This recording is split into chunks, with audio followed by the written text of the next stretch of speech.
क्षीर सागर के मध्य त्रिकूट नाम का एक विशाल पर्वत था। समुद्र की लहरें पर्वत की तलहटी से टकराती और उसकी ऊंचाइयों को छूने की कामना करती थी।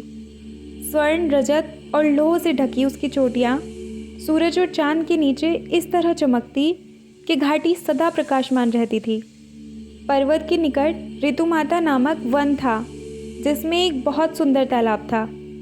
कमल पुष्पों ने उसकी सतह को ढक रखा था और उसका पानी अमृत के समान शुद्ध रहता था। ऋतुमाता के हाथी नियमित रूप से उस तालाब पर आते और पानी पीते तथा उसमें स्नान करते थे। हाथियों के झुंड का नेतृत्व करने वाला हाथी विष्णु का अनन्य भक्त था। उस गजराज का नाम गजेंद्र था। एक दिन जब हाथी पानी में खेल रहे थे तो उन्होंने अपने राजा को जोर से चिंघाड़ते सुना। वह बहुत भयानक चिंघाड़ थी। उन्हें जब कारण पता लगा तो सब लोग घबरा गए। एक ग्राहा यानी मगरमच्छ ने गजेंद्र का पैर पकड़ लिया था। ग्राहा के दांत गजेंद्र के शरीर में गड़ रहे थे और वह पीड़ा से बुरी तरह करहा रहा था। वह अपने पैर को खींचने के लिए जोर लगाता, किंतु इससे उसकी त्वचा छिल जाती और मांस फटता जा रहा था। मगरमच्छ के जबड़े कसते जा रहे थे। खून बहता रहा, जिससे तालाब गंदा हो गया। हाथियों का झुंड असहाय सा उस दृश्य को देखता रहा। सब जानते थे कि मगरमच्छ गजेंद्र से अधिक शक्तिशाली था। उसके दांत हाथी के शिराओं को भेदते हुए धीरे धीरे उसकी हड्डियों के निकट पहुंचने वाले थे। गजेंद्र के चारों ओर मौत का फंदा कस रहा था। उसने देखा कि शेष हाथी उसे छोड़कर जा रहे थे। उन्होंने गजेंद्र को उसके हाल पर छोड़ दिया था। वह बिल्कुल अकेला था। आंसुओं की धारा ने उसकी दृष्टि को स्पष्टता प्रदान की तो उसे समझ में आ गया कि अब उसका अंत समय निकट आ गया था। गजेंद्र ने छटपटाना बंद कर दिया। उसे केवल एक काम करना था। उसने ऊपर देखा और विष्णु से प्रार्थना की। मैं आपके सामने समर्पण करता हूँ श्री हरि। मैं खुद को बचाने के लिए और कुछ नहीं कर सकता। यदि आप चाहते हैं कि मैं जीवित रहूं, तो मेरी रक्षा कीजिए, और यदि मेरी मृत्यु का समय आ गया है तो मुझे मुक्ति प्रदान दीजिए। मैं आपकी इच्छा के सामने सिर झुकाता हूँ।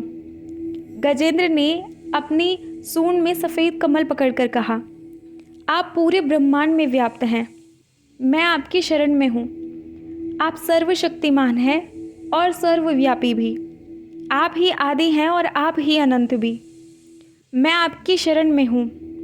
सुबह से शाम हो गई, फिर अंधेरा हो गया। त्रिकुट पर अब कहीं प्रकाश नहीं था। सूरज भी दिखाई नहीं दे रहा था। तभी क्षितिज पर एक दिव्य रूप नजर आया। नीला चेहरा, नीला तन, सुदर्शन चक्र थामे एक नीली उंगली।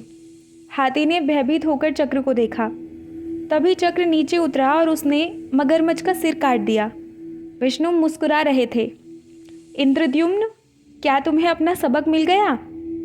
गजेंद्र ठिठक गया। इंद्रद्युम्न? तालाब में गिरे पत्थर के समान उस नाम ने गजेंद्र के मन में तरंगे पैदा कर दी थी।